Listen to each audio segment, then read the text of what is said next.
All right.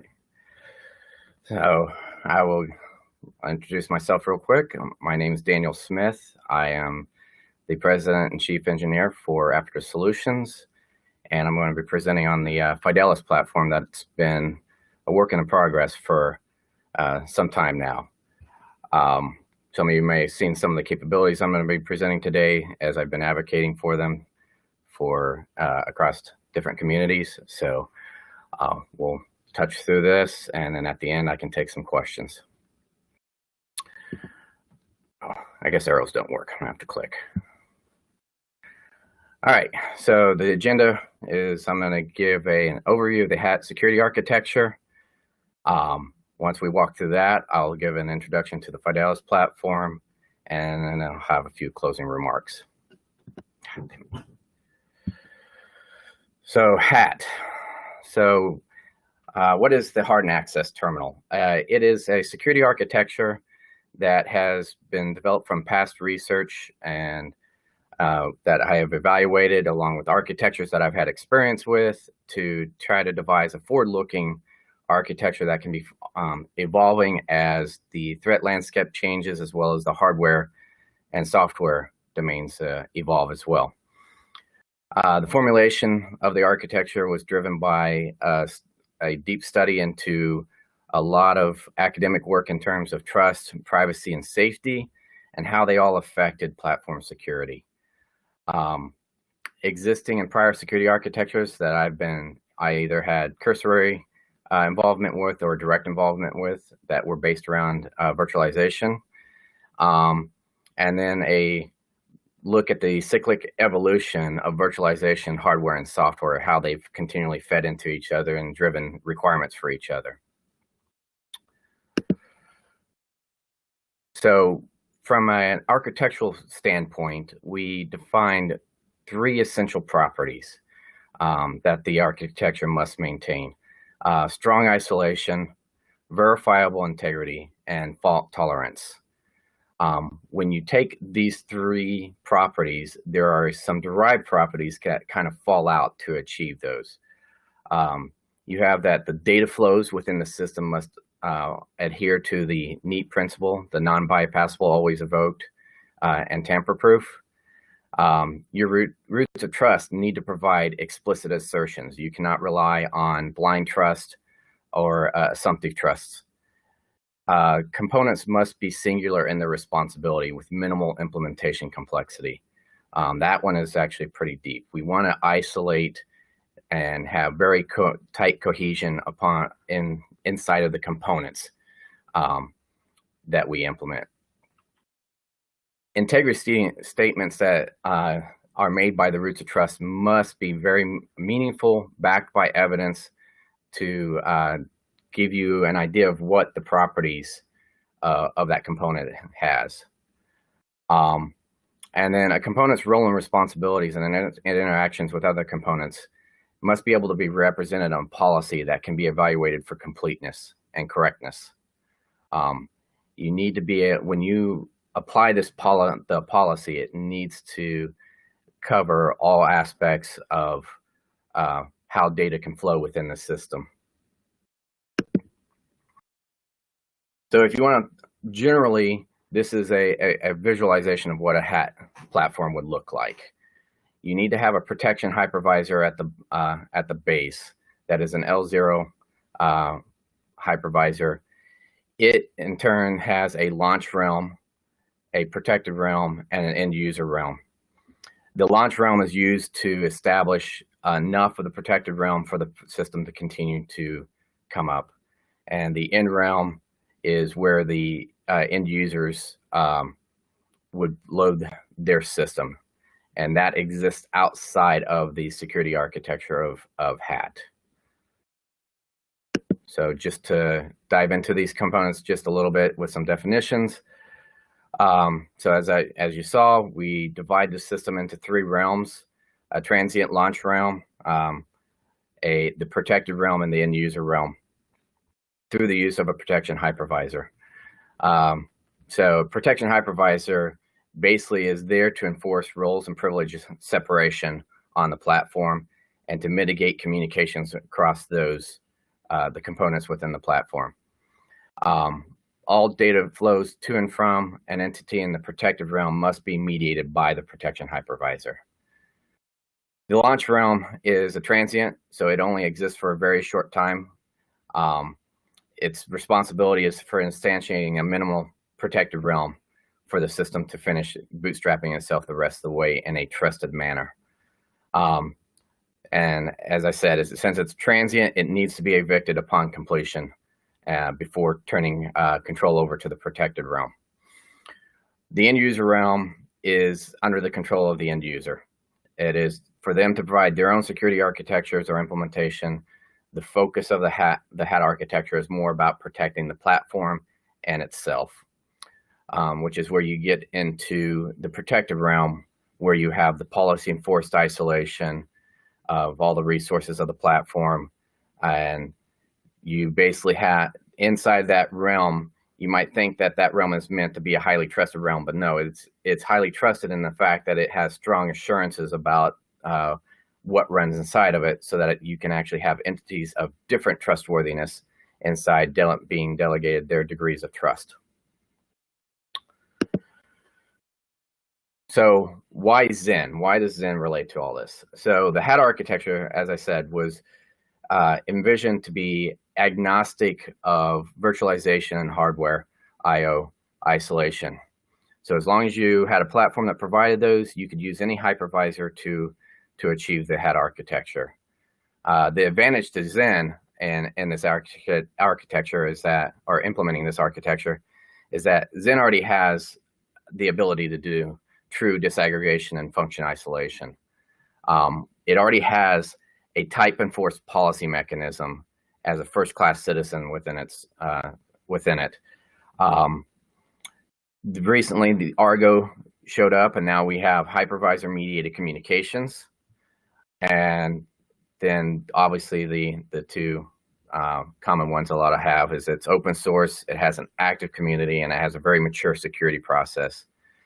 And finally, it's not tied to any one vendor or individual, so it's open to adopt these kinds of concepts that we're bringing. So in the end, Xen is the most flexible that is well suited to evolve to meet the needs of the hat security architecture. So putting a hat on Xen. So near-term efforts, everybody's aware over the last couple of days, we talked about the DomB capability. This allows us to increase the disaggregation and better separation of concerns inside the platform. So we can break components into smaller, cohesive components. Okay, thank you. You can leverage, so TrenchBoot is coming as well, so we can leverage it to bring DRTM awareness to Xen. And then on top of that, when that's integrated with DomB, it will actually wind up providing us a very strong chain of trust that's rooted in the hardware that gives us a really good launch integrity story for the platform. And then Xen provides the IO rec server capability that allows us to disaggregate security sensitive parts of the device model. So breaking up QEMU effectively is, if you want to think about it. Longer terms, disaggregating Xen into L0 core and an L1 capability hypervisor.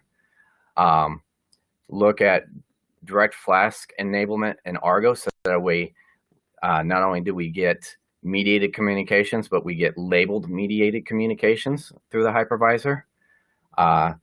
Using DRTM late launch to be able to relaunch the L0 core to reestablish load integrity at runtime about the core hypervisor, the L0 hypervisor.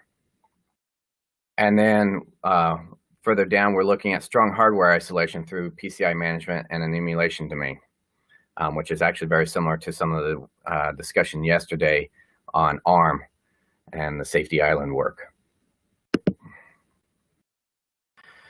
So that brings us to Fidelis. So Fidelis is the realization of all these theoretical concepts in terms of the architecture, the capabilities that we've been advocating to be brought into or bring to the surface in Xen, and then integrating them on the OpenXT platform. So using OpenXT as the base platform to build this. So if you're not familiar with OpenXT, it's an extensible platform with a focus on virtualization to bring a toolkit for hardware-assisted separation and tailorization for operating systems and users. It provides the base disaggregation platform, as it already has isolated network and management UI domains. And at a tool stack level, it actually has an API abstraction through dbus that can actually be leveraged to with Argo to disaggregate the platform services even further. So what winds up happening is we are making available a commercially supported derivative of OpenXT that we can evolve into meeting all the HAT security architecture requirements. So the features. So what do we have today? So we have TrenchBoot integrated. We have, as part of the TrenchBoot integration and leveraging the existing data at rest encryption that OpenXT has today, we expanded it to be more compliant with different standards. And we are actually actively standing up CVE monitoring to provide timely security releases of basically the release 1. Upcoming, we have a true VTPM implementation for the 2.0 interface with proper authority provisioning coming, which I'll touch on all these a little bit later and in more detail later. We're going to increase the disaggregation of platform control. So we're going to get the hardware management and the platform control isolated. Right now, they're all inside of DOM 0. We're going to break that up. And we'll be integrating DomB with a DRTM-enabled Xen as those capabilities become available. All right, so the TrenchBoot integration. So for those who are not familiar with TrenchBoot, it is another project that I run. There'll be another talk later today or tomorrow on some of the work that's being done there, but it is focused on dynamic root of trust launch of the platforms using an x86 capability. We are looking down the road on how to bring this to ARM, but that is much further down the road. And it is basically, we will be taking the TrenchBoot early launch capability and integrating it with OpenXT. As I said, as part of this integration, we've revamped how the data at rest works to meet our data at rest requirements. And then in doing that, what we've done is we've broken this boot sequence for OpenXT into 2 phases. We have our launch environment and we have our runtime environment.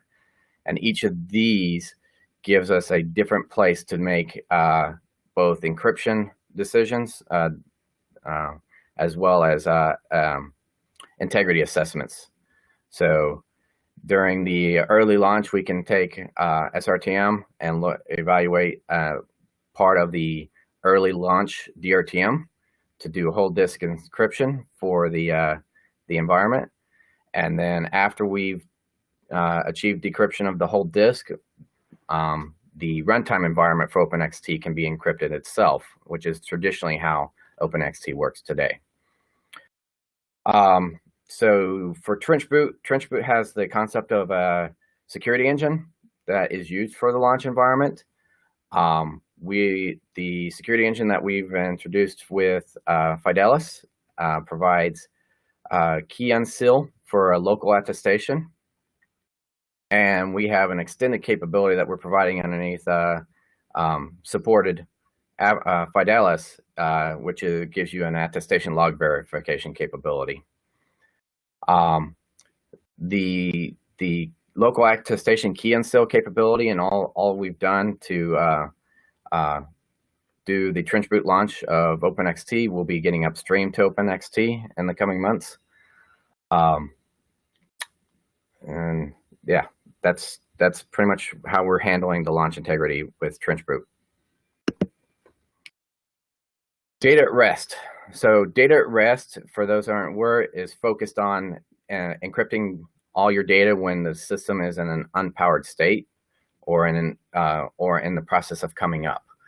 As I kind of highlighted before, we split the boot phase into two, which provides us two locations for the data at rest decryption. The unlocking of each data at rest is directly tied to the platform integrity for that phase. So as I said, there's the early phase and then the runtime phase, the launch phase and the runtime phase. So the launch phase will verify the SRTM, give initial launch DRTM to control the whole disk encryption. And while the runtime phase kind of handles the final early launch DRTM control and decrypts any target runtime sensitive data.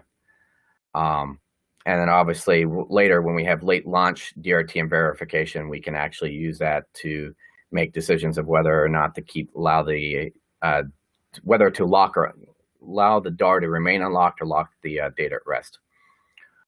So some of the benefits include is the design is basically built around taking advantage of the availability of self-encrypted drives, but still will work with non-self-encrypting drives. For those that aren't familiar, pretty much every NVMe drive is a self-encrypting drive. The capability has kind of become standard there for NVMe. And then, of course, it naturally adapts to environments that have security requirements requiring 2 layers of data at rest encryption. Security support. So as I said, we're going to be delivering CVE updates for Fidelis, along with its OpenXT and Open Embedded components. So we will provide timely resiliency to our customers. So joining a lot of the security mailing lists, some of them have more requirements than others. So as we become available, we'll be joining the security disclosure mailing list for all the open source components.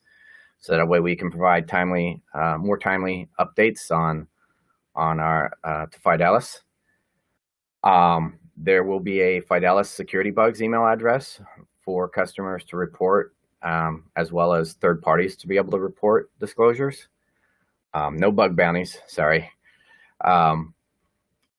And then obviously, as we are cutting security releases, we'll provide security notices to our customers so they understand what changes are coming in each security release. So looking forward now. So the first thing we're looking forward towards, hopefully by the end of the year, will be the VTPM capability. A VTPM is actually a security critical component for which we need to have high confidence on because we'll be relying on it.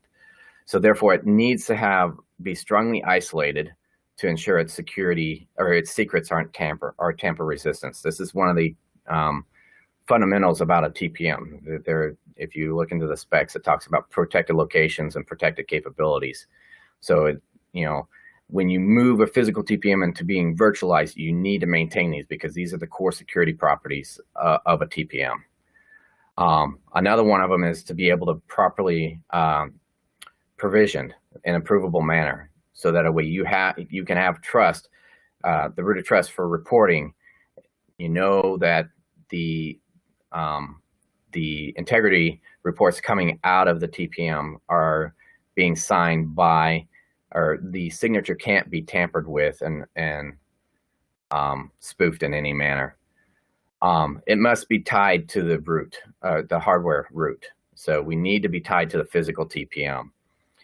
And it needs to be performant to scale with the number of workloads on the machine. You need to be able to provide a VTPM per any security critical component in the system.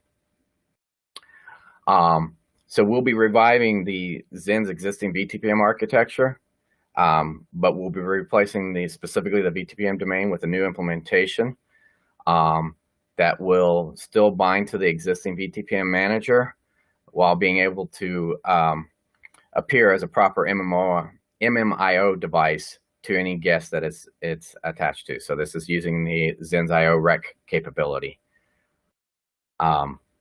And so then we will be able to spin up multiple instances of VTPMs that can be properly provisioned and provide integrity to every VM that needs a strong VTPM implementation. The next thing on the roadmap will be the increased disaggregation. As I said, we're going to split the platform control and the hardware management that's currently co-located in DOM0 and break those apart into isolated VMs with policy controlling communication between those domains. So most of that will be achieved just using existing Xen capabilities, such as the hardware domain to be able to isolate the physical hardware and manage the device pass-through. And we'll also be bringing physical storage isolation to keep tighter controls over the storage within the platform. DomB DRTM. So one of the things about DomB is it will provide Xen with a unique hypervisor capability that Fidelis will tailor to increase platform launch integrity. So when we begin bringing DomB in along with the DRTM, it will be the next major step in us aligning to the HAT architecture, because it'll actually truly allow us to implement the launch realm as an isolated realm within the launch of the platform. It will allow us to deprivilege the disaggregation boot process. So in the previous slide, when I talked about disaggregating DOM0, that will still happen in a traditional DOM0 launch system. Once we have DomB, we'll now no longer need to rely on DOM0, and we'll be able to just have policy and labeled domains that for control and for hardware. And then when we bring the DRTM capability into Xen, that will allow DomB to work in conjunction with Xen as part of a DRTM launch for the platform.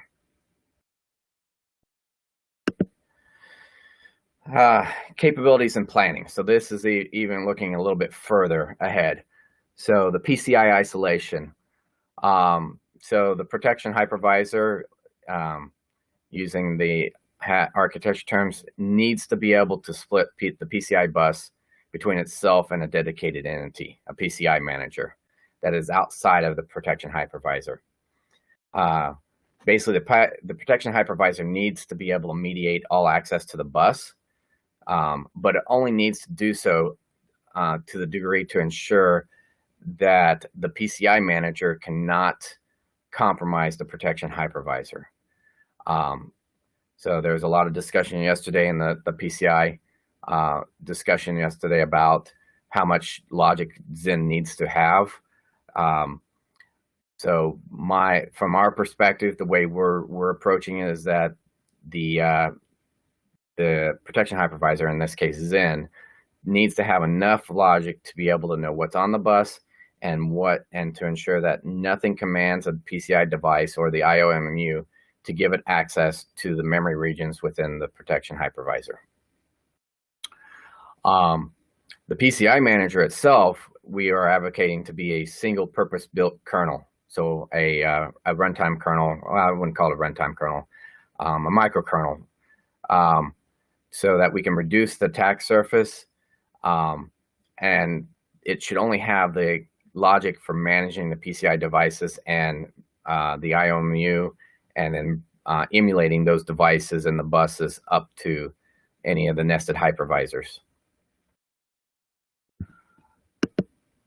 And that should be it. I kind of blew through the slides pretty quick. In the end, if you want to do any offline discussions over it, You can reach us. We have our website's a little delayed. We have a new website rolling out soon that'll have a Fidelis product page landing. But in the meantime, you can always reach out to us. All right, at that, any questions?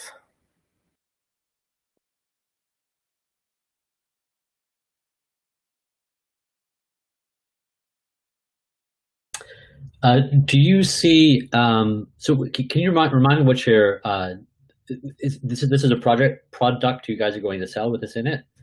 And do you see a lot of other interest in other use cases as far as using it as a downstream?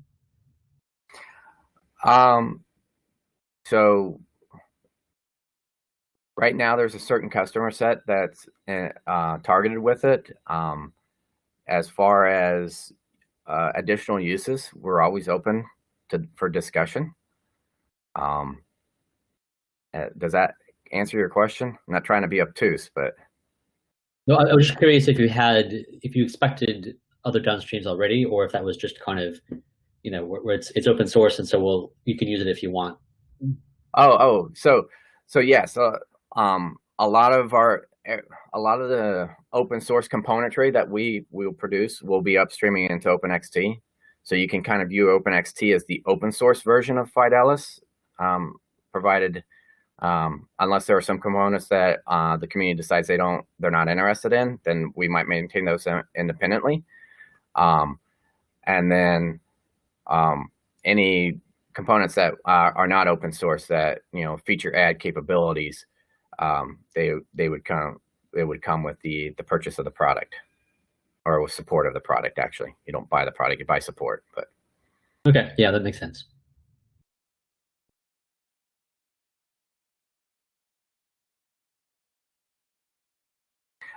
So somebody was asking if they could get the slides. George, are you guys going to post the slides on the page? I think we can post it. Actually, I think you should. Oh, actually, Daniel. Yes. If you go to upload slides again, yes, there should be a little checkbox that you can say allow download slides. Okay. And then once that's checked, then people can download these slides. It's a bit obtuse, so if you can't figure it out, like I can take presenter and try and get it working. Actually, I can. So the current upload is still there, and I unchecked I allowed the download. So let me see if can you download them now? If not, I'll re-upload them again. Oh yeah. So in the lower left, it's hard to see, but in the lower left-hand corner, there's a little download icon where we can now download the original presentation. Yeah. And as Deb says there, you can email them to xenevents@linuxfoundation.org, and they'll put it in on schedule. Okay, I'll do that as well. So, okay, cool. Excellent. Andy, do you have any questions? Besides that icon. I mean, you really were missing a trick there. You know what? I was putting this together on Sunday, scrambling to get them finished on Sunday, with the expectation that I possibly could have presented on Monday. And then at this point, I was done. So, but any technical questions from you? Not really. I mean, as people who are listening to this may not know, we have actually discussed this quite a bit over the past year or so. So I think at least I'm fairly up to speed on the technical aspects. You do have another question in the chat, though. Yep, I see that. No. So the VTPM, so the existing VTPM implementation in Xen, basically the way it's rooted in the hardware TPM is the fact that there is a amount of storage that is related to a VTPM. Typically, it's so in the case of a TPM 2.0 is the seeds for the different authorities, the hierarchy seeds. as well as NVRAM, and the EK cert. So these need to be sealed and protected. And so what the existing architecture does is that the TPM manager controls the encryption of the VTPM storage. So in terms of performance, there's the decryption of it as the startup of the VTPM, but at that point, all processing is done inside of the VTPM. There is no more reach back to the physical TPM unless you do something a much more advanced concept called deep attestation, where you want to attest the entirety of the platform and not just what the VTPM is holding. Does that answer your question, Sergey?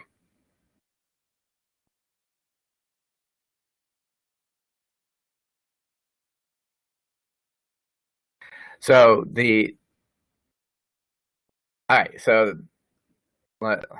let's be clear. The existing VTPM inside of Xen, I'm answering Igor's question.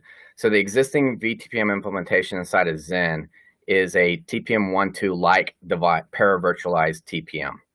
That's the interface that you get on the client side. On the back end, the TPM manager can actually talk to a 2.0. What we will be doing is we will actually be making, and yes, I will be upstreaming it to Xen. I'll work with the community on how they want that to land and where they want it to land.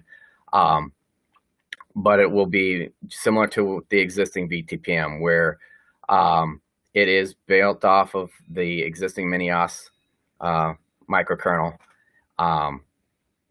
and it will incorporate the reference implementation for the TPM2. So yes, it will appear as a TPM 2.0 device to the client. See here, do you plan to stick to VTPM stub domain with Burroughs TPM? No, so neither.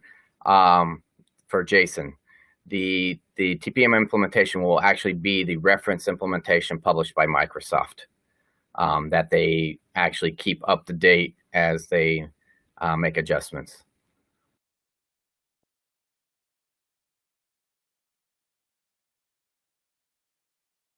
So, live migration of hardware that has a VTPM in it, that has been done before. It is very hard.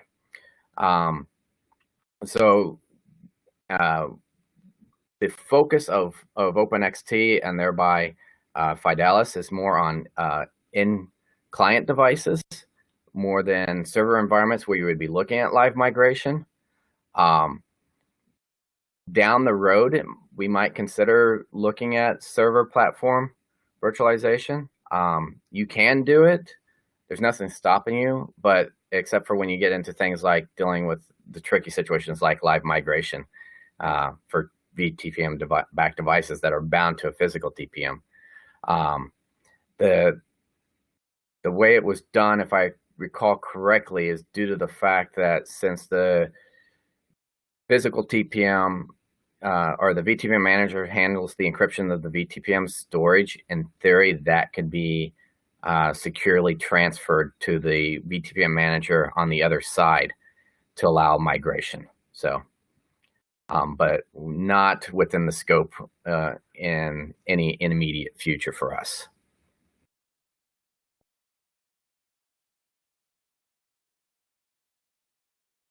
All right, any other questions? Yep. No problem. Thank you guys for the good questions.